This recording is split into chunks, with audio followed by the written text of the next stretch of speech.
So I think if you want people to be a raving lunatic fan of your product and not only be sold but continually resold, I think it has to be story. If you don't have a really good product that people can fall in love with, you don't really have a business. And values are so incredibly important because values are what drive us as human beings. It's what makes us who we are.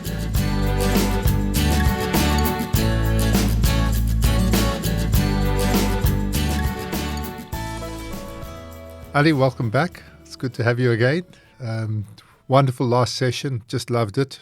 And I'm looking forward to what you have to say about products today. Yeah, well, thank you as always, Richard. It's always a delight speaking to you. I love all the different rabbit holes that we get in and kind of the crossing of our two worlds, so to speak. So yeah, I'm going to try to say things that might be interesting and maybe even food for thought. I'd also love to hear lots of your thoughts on it as well, so I can kind of marry my thoughts, my experience to what you're seeing as well, and just see where the conversation takes us.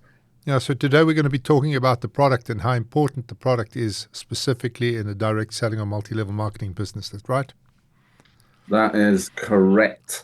This is a topic that I'm really kind of interested. So I'm going to a very, very quick kind of backstory. I'm a motorbike rider, a mountain bike rider, snowboarder. And when we started talking about product and I was thinking about this conversation, what I was really thinking about was my own experience buying products. I'm one of those persons that will go research and read, and then I use things and I obviously buy things for a very particular reason. And, bikes and snowboards and stuff like that, you kind of want it to kind of meet a certain set of needs and stuff. And so I was kind of really reflecting on my own product use patterns, my own buying patterns, if I fall in love with a product or if I kind of reject it. And it was just kind of giving me a lot of food for thought. So I'm kind of interested to kind of see and hear what we get into around this. Yeah, look, in our space, product, in my opinion, product is the number one thing. Because if you don't have a really good product that people can fall in love with, you don't really have a business, because what you're trying to do is you're trying to create advocates.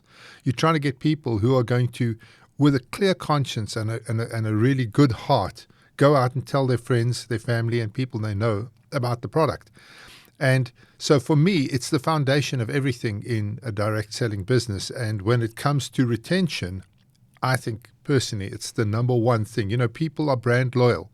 And And part of your coaching and the thing that we're talking about is how do we create that brand loyalty that is unshakable, that you can't move with dynamite. So that's kind of really for me what I'd like to talk to, in this conversation. Yeah, and you've hit the nail on the head. And I was just about to kind of transition into a little bit more kind of retention orientated stuff, because that's the big part of what we're here to talk about. And so, a couple of initial thoughts that for people to kind of get into their head to let it sit above the rest of the things we're talking about, is if we're talking about the relationship between the product, being a raving, fanatical, lunatic disciple of the product, and how that correlates to retention, is for me the relationship between the two is that you actually have to continue to not only sell but resell your leaders, your network, your users, of both the value of the product and the belief in the product, so that it's a resell. And I think one of the mistakes that could potentially be made is like, well, the product's great, it's obviously great, so you're just going to use it and you've opted into it once, I don't need to resell you on again. And with things like that, there's always so many other alternatives. There's other options. There's user experience. Is it meeting your needs? And so, I think great leaders can do a fantastic job of sort of reselling the belief and the value in the product. So if we're talking about this in relation to retention, is that, retention in some sense under this context really starts with retaining belief and value, and make the product the vehicle for that individual's vision, goals, and values. And so if that product's not only something that they fall in love with, they see it as the mechanism, as the vehicle, as the thing that's going to take them to the place or space that they want to get to. That's how I see the initial relationship between product and retention. So you're saying that there's two aspects to this. The first aspect is that when the person joins, bring them up to speed on the product. The second aspect is that continually sort of re-woo them. It's a little bit like your relationship with your wife or your girlfriend.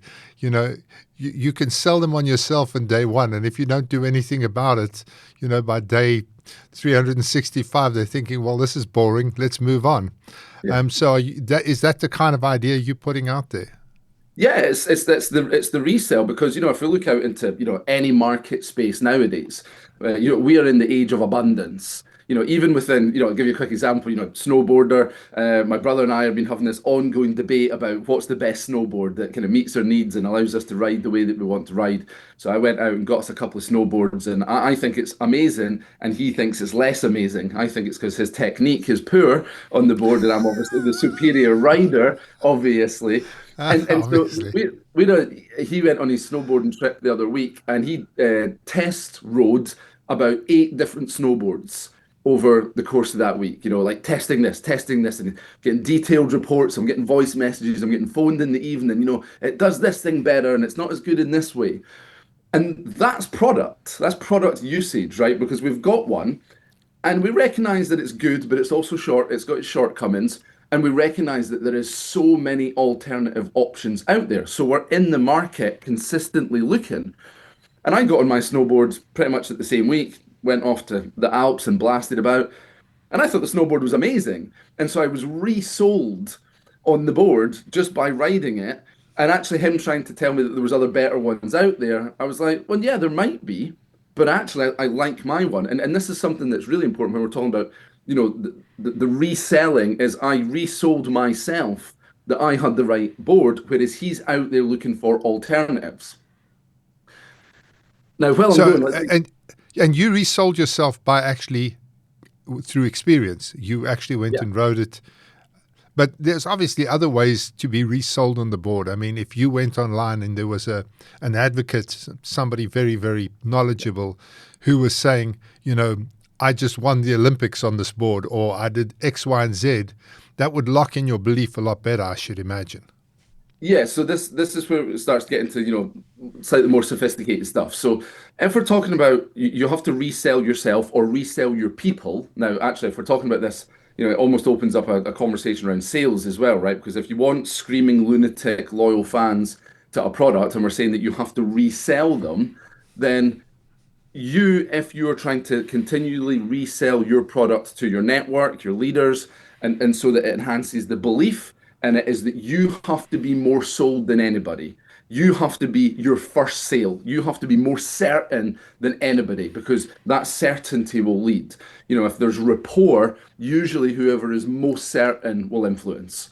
And so that's an important aspect to this. But if we're talking about whether it's a product, whether it's a snowboard, whatever it is that one of the things that's going to prevent someone skipping products is uncertainty, right? So a product, if you're thinking, am I still sold on this?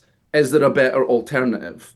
That better alternative actually has to be disproportionately better in order for us to leave the thing that we've got to then go to something else that's less certain because we've not experienced that before. So in terms of like reselling people, one of the things that you can essentially do, and I don't mean this in a manipulative way, is part of the narrative that you can essentially tell is the uncertainty of changing. Like you have this, you know this, it works, it has a proven track record. That's part of the resell because you now have evidence, and that evidence is incredibly important. Whereas if you go to the alternative, it's Who uncertain. knows? Who Yeah. knows? Yeah. And so again, that creates stickiness because there is other boards out there, there's better bikes out there, there's other products out there, but we need some sort of tangible thing that reduces the certainty before that individual will go there. So what can you give your people to help keep them sold and resold on the product? When you're looking at things like proof, so that could be data, statistics, so on and so forth, testimonials when other people say very positive Yeah. things, well, you know yourself, we're so painfully social, so painfully and easily influenced by others that a testimonial, social proof, will heavily sell and resell back onto that product. That's why, we use testimonials in marketing, obviously. And then also just things like trialing it, put it into place, have an experience with it, actually use it to solve a problem or achieve an outcome. Things like guarantees, like this thing guarantees to deliver that. Well, it guarantees it, it does it every single time, that there's consistency there. And obviously, just making sure that the product actually produces and delivers the outcome that it's designed to do, and that there's continued evidence to reinforce that so that if our wandering eyes and our ever obsessive need for novelty goes to look at other products, we're always resold back to that product. Because that is actually a key issue there. Because what happens is that you are sold on the product. As you say, you're not resold on it. At some point, your brother comes to you and says, listen, I found this snowboard, which is actually 10 times better than the one you're using. Just give it a try. You then try that snowboard, and now you're off in another direction because you think, actually, this is really great. It might not be better, but he's convinced you to move away. Unless you are completely and utterly locked in, you could easily move away from brand A and go to brand B. And I think this is a big problem we have in our space, is that people are not sold, they're not resold, they're not continually wooed in terms of the product by the company. They get bored, and then they're off in another direction and they find something else which may or may not be better, but they would never have looked in the first place if they'd actually been sold on the product. Yeah. You have to look at how people behave. I think you mentioned like the rest. Did you mention the restaurant example, or did I make that up? Certainly, that my brain was thinking about that. I right? think it was in our last session we talked Right. about Yeah. the restaurant. Yeah. So you go to a phenomenal restaurant, and as soon as you see your friend the next day, the weekend, whatever, you tell them, went to this incredible restaurant. Really recommend it. Go check it out. And so they run off to the restaurant. But if you have a negative experience with something, you go, oh, I went to that restaurant, I wouldn't go there. Because you don't want to recommend something and because if it's negative, then it reflects badly on you. So where my brain was really thinking is it's probable and possible that, if a business owner or even a leader is like, this product's amazing because it can help you make an extra 10,000 a month. Well, actually, it's not about the product then, it's about the money. Yeah. And money's never enough because you can never make enough of it. It produces a lot of actually negative emotion and scarcity mindset and not enoughness, just the pursuit of money.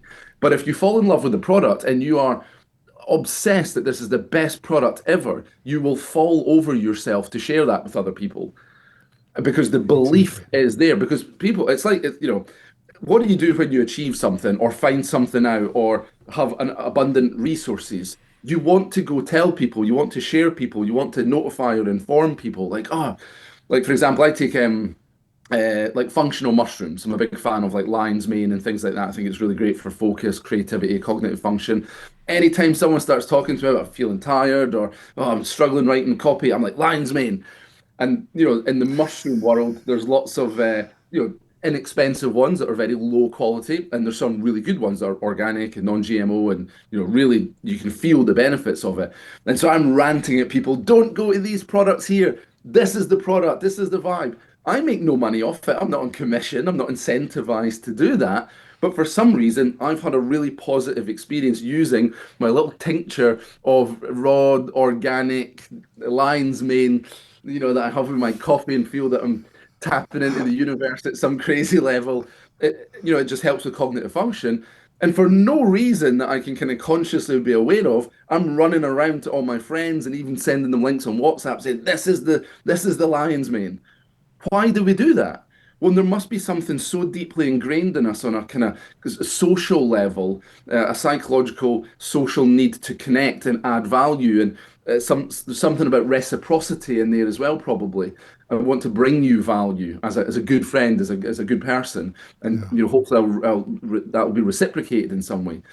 So when it becomes more about the product than the money, I think that is going to add a huge amount of stickiness, absolutely reduce churn, elevate that retention. Because again, like nobody's getting me off that liquid lines, man. You're going to have to show me some amazing science case study, loads of data points. You have to give me something so much better, regardless of the price, to get me off this lines main that I've currently got on. And so, yeah, I think if we're talking about the stickiness of this, if it's about, oh, use this product or sell this product or build a network around this product because it will make you X amount of money, I don't think that's enough. I don't think that And truly motivates people.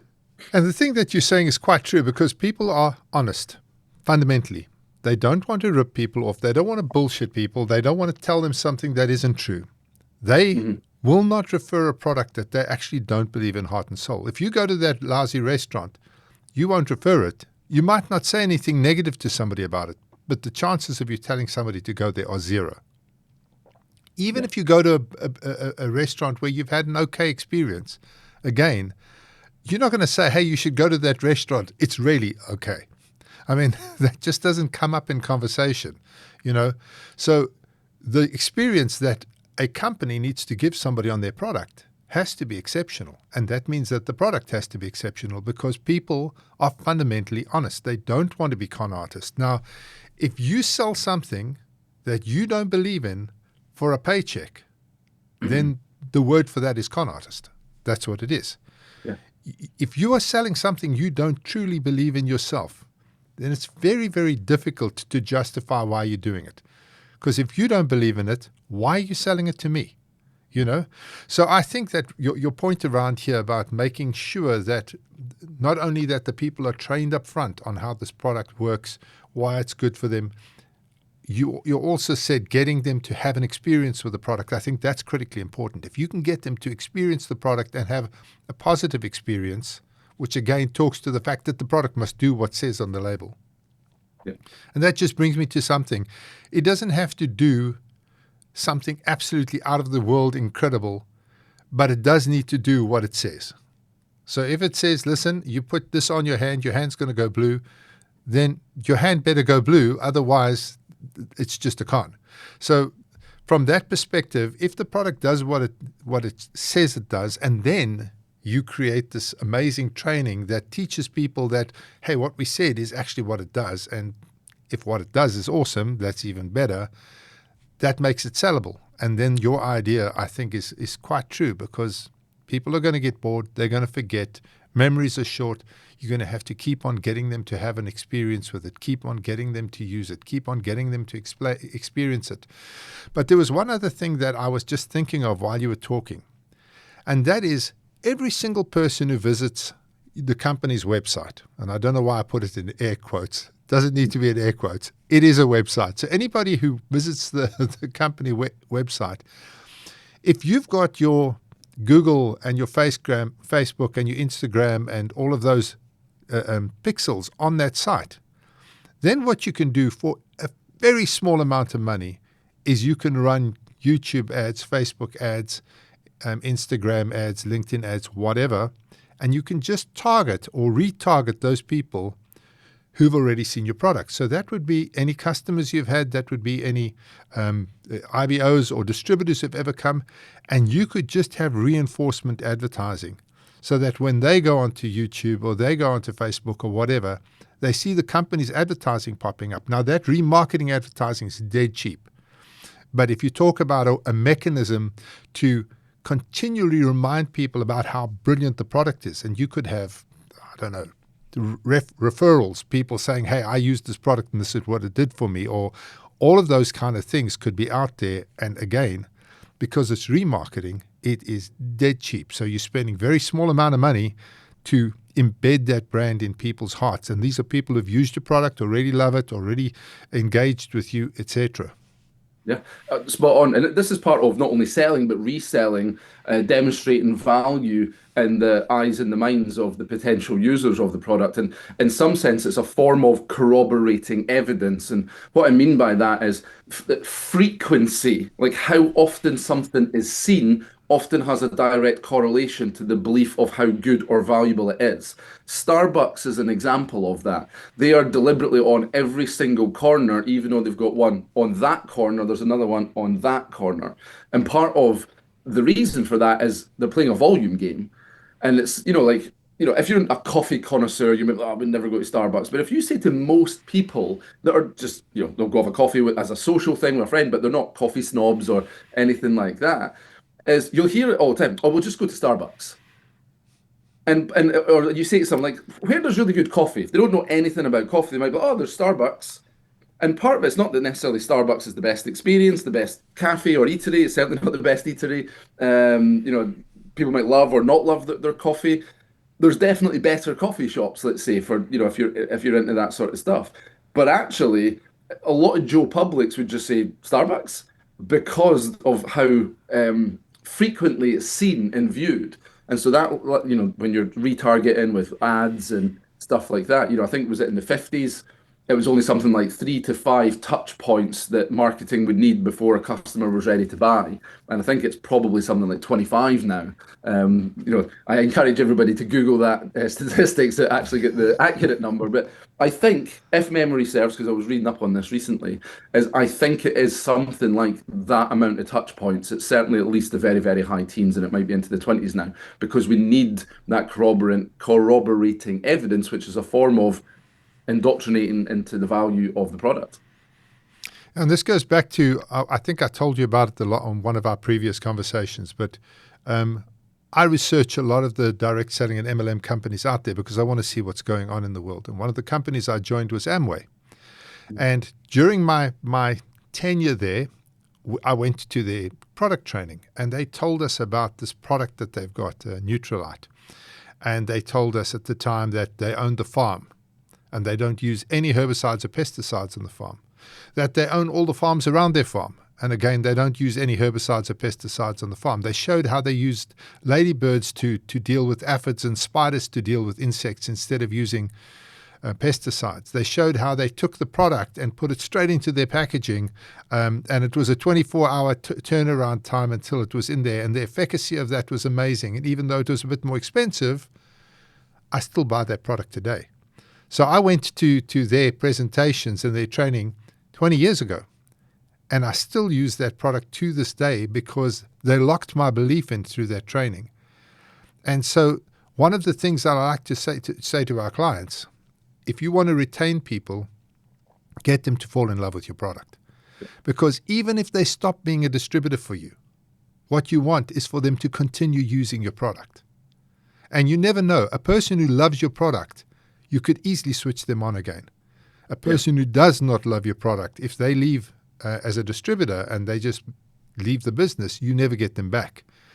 So for me, again, going back to what I said right at the beginning, it just feels like this is the most important part of the entire process, is getting that product that people can believe in, that people can talk to other people about without any concern, without any ethical or moral issues in it. This product is amazing. Like you were talking about the mushrooms, this product is incredibly amazing and you should try it.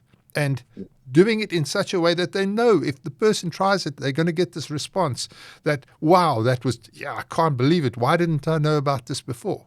That's the kind of thing you're wanting from that experience, and that locks people in. Now, how do we go about step one, introducing the product to the person in such a way that they are going to have a positive experience? What would be your first touch point there?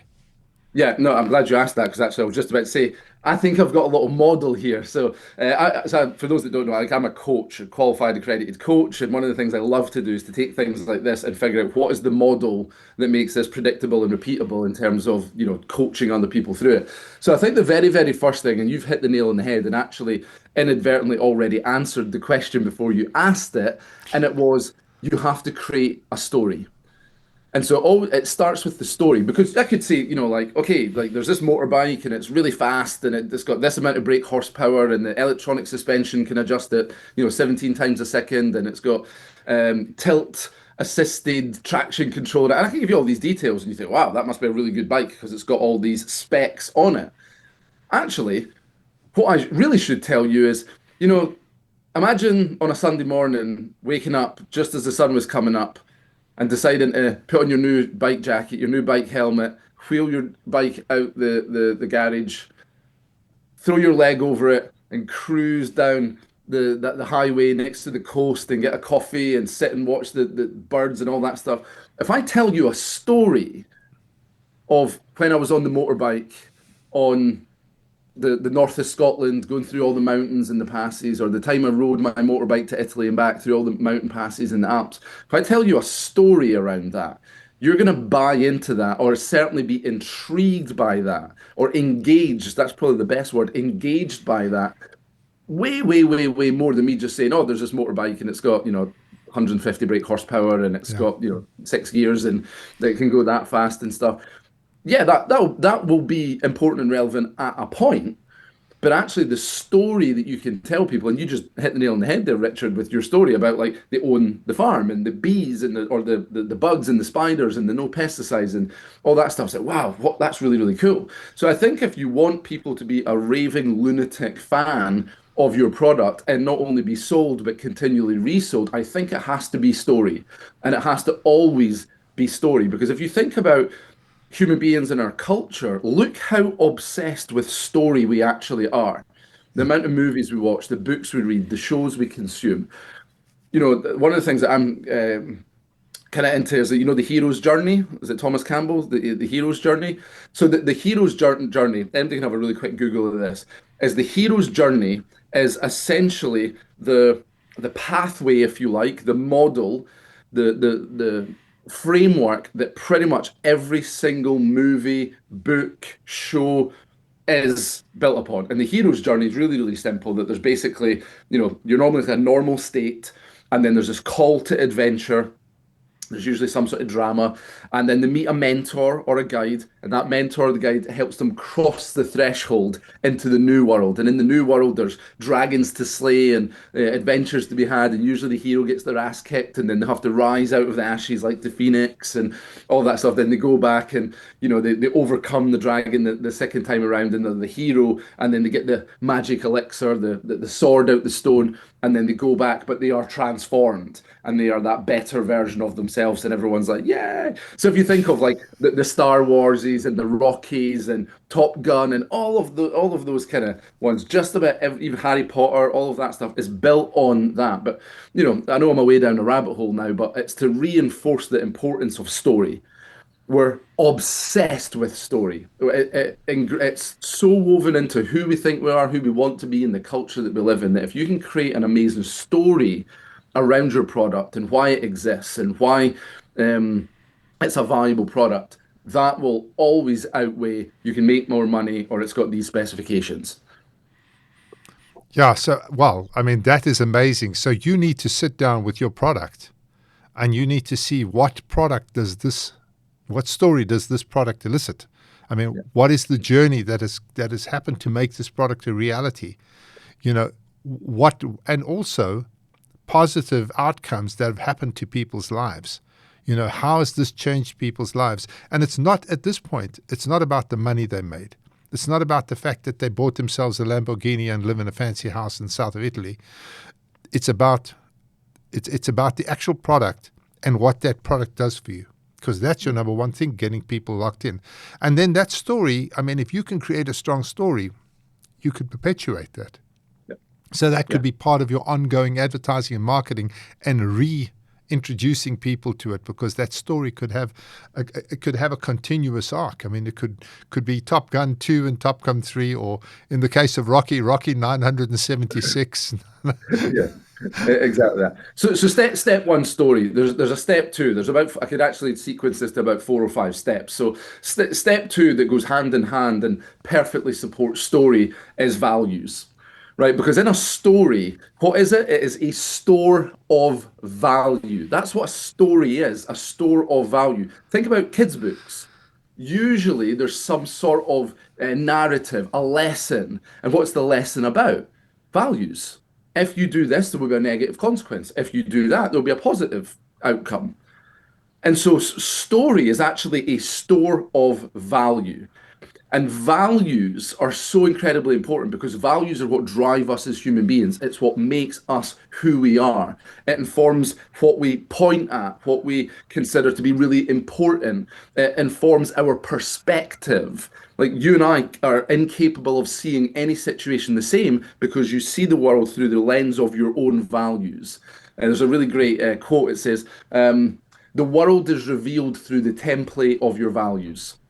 The world is revealed through the template of your values. So when you tell a story, we own the farm, we don't use pesticides, we get spiders and ladybugs to, munch away through. What you're actually saying is, we value this.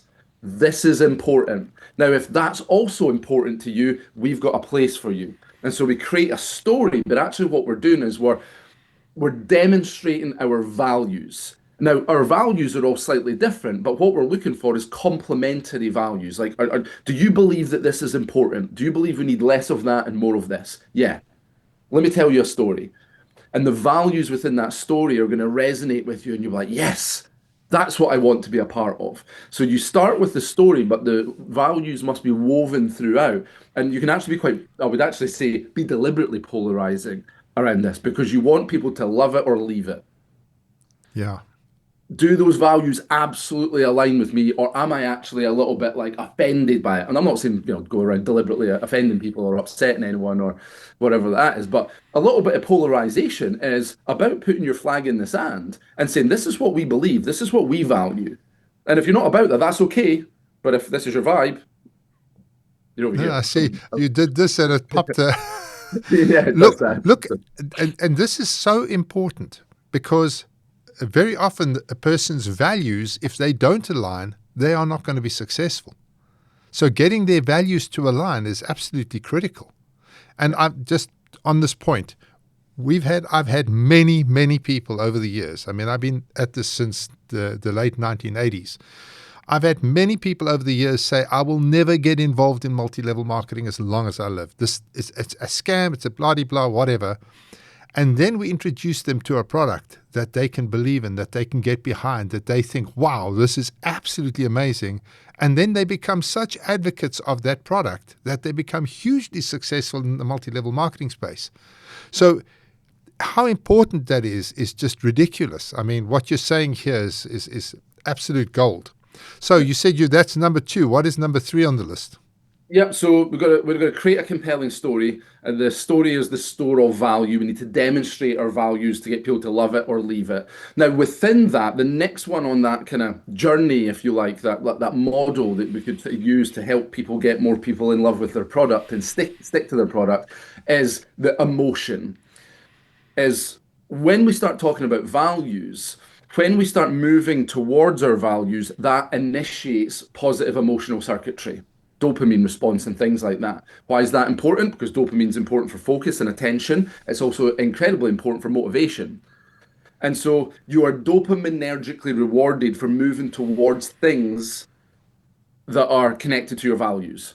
It's like when you sit down to a project or you're working on something or practicing a physical skill and you go to interact with that thing and you've just taken a tiny step forward, a little bit of progress, a tiny little bump forward, and you go, amazing, and you can feel yourself lit up.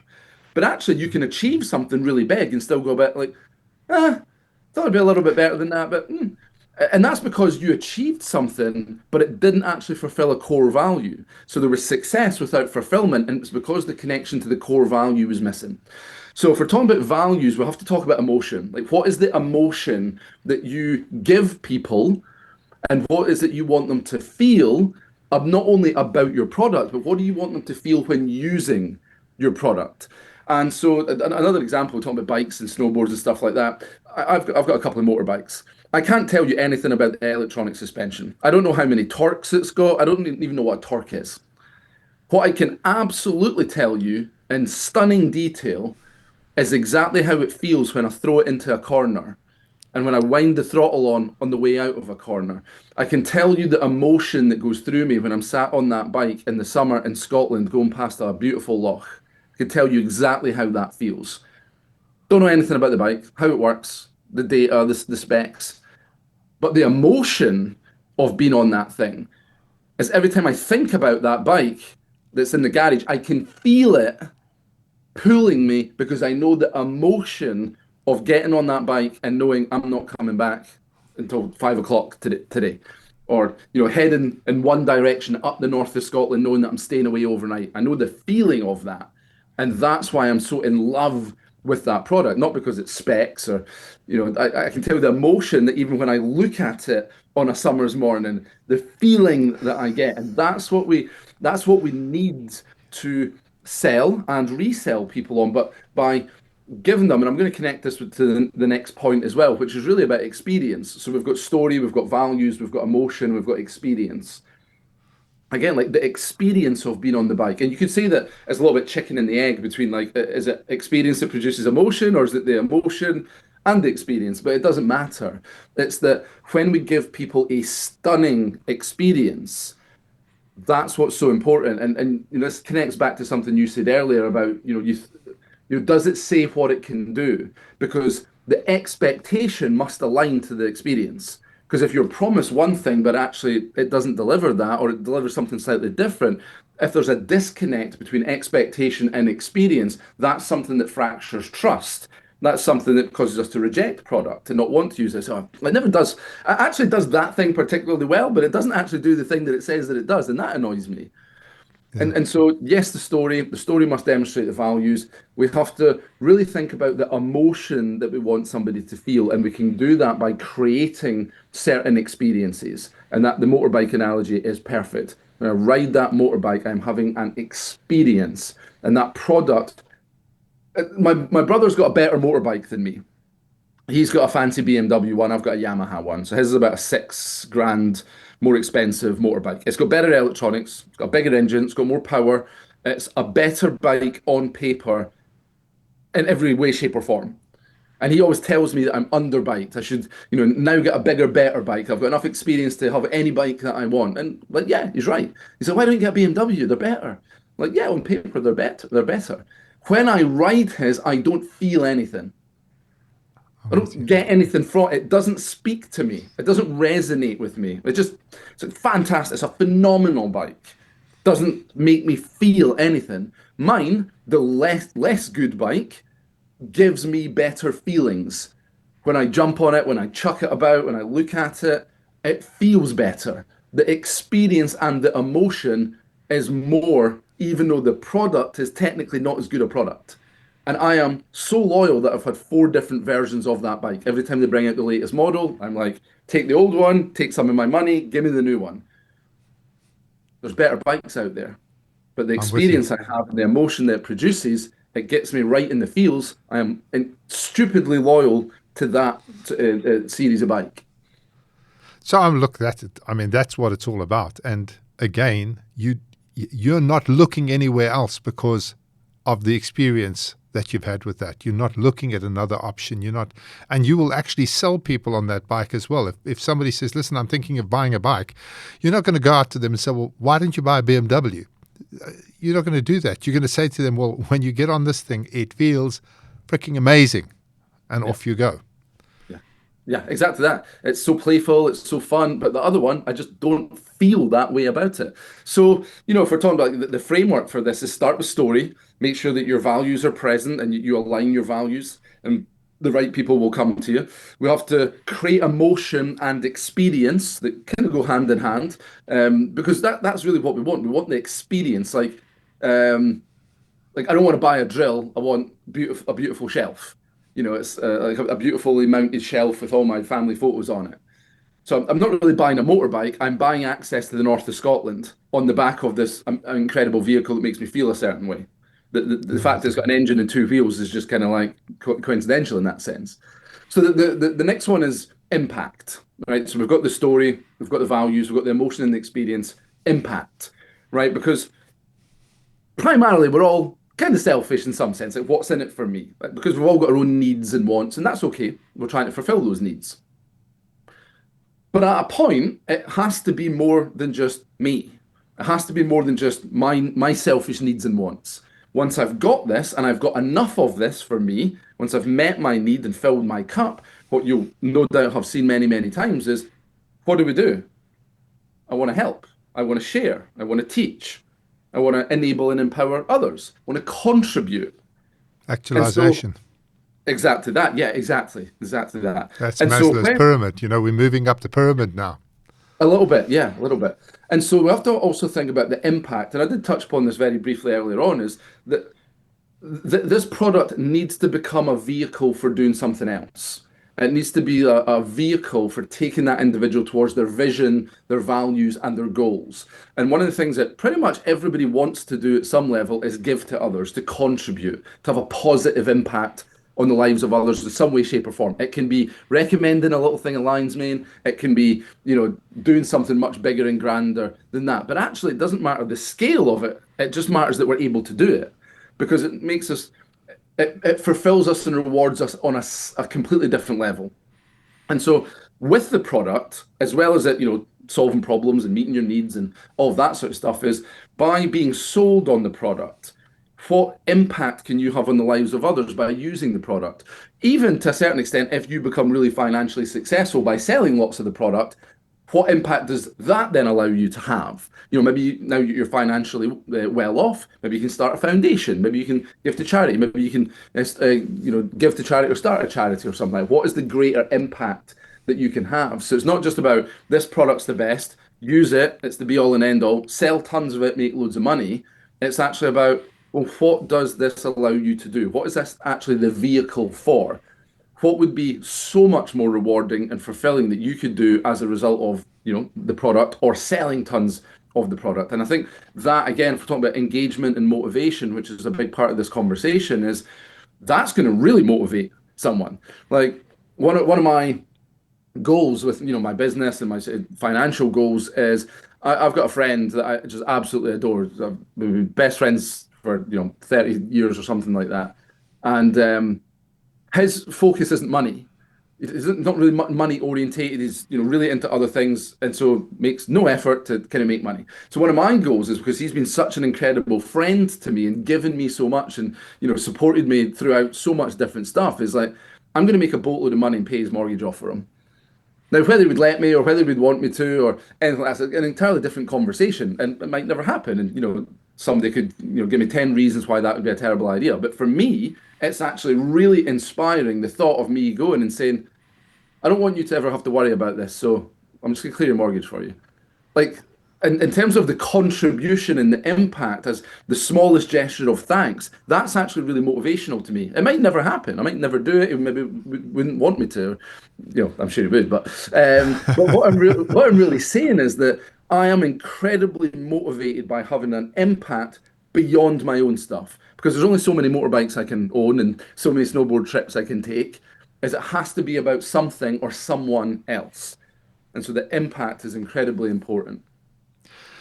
Okay, so let's just bring this down to the real world. Let's say we have a client and they've got a lotion or a potion or a cream or something that they want to sell, or a service or whatever. How do you go about discovering what that story is, helping them reveal that to you, and then helping them embed that into the company's ethos and how they're doing things? Yeah, I think this is something that can remain simple because it can get complicated fast. I think the best thing is stick to the truth. There's a reason that you invented this potion. There was a problem that you had. There was something you solved for yourself, or there was something in the marketplace that made you really angry. Like, I'm sure there's like things in an industry that you're really knowledgeable about that just you absolutely despise it. And so maybe that was the catalyst for doing something in a different way, for creating a different product, for creating something better, because you were just so sick and fed up of things done poorly, badly, unethically. And so you've either solved a problem yourself, and part of solving the problem itself was coming up with a better product, or you are passionately against the way that things are done in the industry and just want it to be done a different way or a better way or the way that you believe it should be done. And so there's multiple opportunity for story on those two very, very simple frameworks. Either tell your story or tell the story of why you created the product because you despised things that you didn't believe were correct or ethical, and start there. It's that simple. That is exactly why I started this channel. MLM CEOs. The reason I started this channel is for exactly that reason. I was sick and tired of seeing people, not through any fault of their own. They weren't trying to be unethical. They weren't trying to build pyramid schemes. But damn, they did not know what they didn't know. And they would go out there and they would do the most crazy stuff. And I thought somebody has to produce a channel that teaches people how to do this right. And so I started MLM for CEOs, I don't know, maybe 8-9 years ago, specifically with that goal in mind. It's not a money thing. I don't get paid for this. I don't earn a cent out of the channel. I don't even monetize the discussions we have. So I'm not even getting money from YouTube. But it's exactly that thing. I couldn't stand the idea of what was happening in the industry and the bad name that was being inadvertently given to the industry because people were ignorant. So I get exactly what you're saying. And as you say, everybody's either produced a product because it solves a problem, or it stops a hemorrhage or a leak or an irritation in their lives. So I think that is actually very, very valuable. Yeah, well, and it's the same reason that I kind of became like the retention guy. It was, after I'd spent a lot of time working in programs and coaching for other people full time, and also being a client in coaching programs as well. I was sick and tired of, coaching programs having amazing marketing and terrible delivery and coaching. Spending myself and, other hardworking people spending thousands and thousands of dollars on coaching only to be completely undersupported and underwhelmed by how loose the program is and how poor the real coaching and support is. And so people are spending all this money and just not getting what they want. So actually, one of the major drivers for me to thinking about retention is actually what I was more passionate about was helping coaches with programs who actually cared about their clients create a client experience as well as great quality training, but also an experience that they never wanted to leave. And it would separate them from the rest of the idiots in the market that just care about their front end sales, their front end numbers. Oh, we did 100 grand this month. Yeah, but you're coaching shit. It's like, and so that for me was a violation of my values as a trained coach, as someone that's really passionate about coaching and helping people in the client journey. And so that's why I was like, well, okay, I'm sure there's not everybody's like that. So I was like, let me just say to people, if you really care about your client's experience and results and want to do this right, I can help you do that. And guess what? Retaining them longer will be the natural byproduct that you'll experience as a result of doing this stuff well. How does that sound to you? And there's so many people like, yes, I really care about my clients. I want to absolutely deliver for them. And it'd be great if I could keep them and make more money as a result as well. That sounds amazing. And so, yeah, it's, going back to the story, that's, you can't manufacture that. If you just, let's sit down and write a story that makes people think that this is the best product ever. That's actually very contrived and it will never have the And same. unethical. It's unethical as well, for sure. Unethical Yes. and contrived. But it will also never, ever have the same resonance as a true story that is the store of value that actually says, this is who I am and this is what I stand for and this is what I believe. That will always be way more powerful. Yeah. Okay. Well, look, if somebody is interested in you helping them get their story out there and to really help them focus on the product and getting the network to love their product, how do they reach you? You can contact me in a number of ways. So a simple way is via email, which is simply alitemplecoaching@gmail.com. So alitemplecoaching@gmail.com. I'm on LinkedIn as Ali Temple and on Instagram, Client Success Lab. So Client Success Lab on the good old gram as well. And anyone is welcome to reach out. Got any questions? Let me know. And for this, anything with this stuff, because relationships and the type of people that I work with is always so important to me, I'm always happy to connect and have a conversation and do a bit of an assessment to actually find out if I can help, if I would want to help, and then what that would potentially look like. So anyone's always welcome to reach out, get in touch, ask any questions, and I'll see if I can be of service and value. Ali, thank you very much. That was excellent as usual. I'm so looking forward to our next session. I'm going to put links to our previous sessions onto this video, and I'll also put some links to where people can get hold of you in the comments, so they can just look down below. And guys, I keep on forgetting to do this, but if you enjoyed this content and you want to see more of it, then please like, share, subscribe, comment. Please, we'd love to see your comments. We are dead keen to help you succeed. You can go to mlmforceos.com and you will see blog posts up the wazoo and back on how to run these businesses effectively. So, Ali, thank you very much for your time, and I'm looking forward to our next session. That's mine. Thank you, Richard. I always really enjoy these times together, so thank you for having me.